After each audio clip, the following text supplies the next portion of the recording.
मी पवन मनोहर मुडे, चिल्ली इजारा, तालुका महागाव। मी पारंपरिक शेतीला बगल देऊन मक्का पिकाची लागवड केली होती आणि ते मक्का पीक काल झालेल्या अवकाळी पावसामुळे सगळं होत्याचं नव्हतं झालं।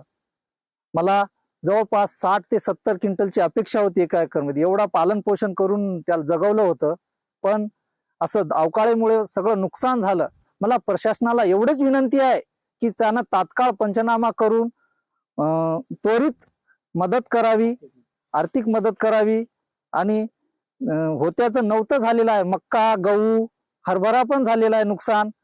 आणि शासनाला एवढंच विनंती आहे की हात जोडून कळकळीची विनंती आहे की त्यांनी तात्काळ पंचनामा करावा आणि नुकसान भरपाई त्वरित द्यावी।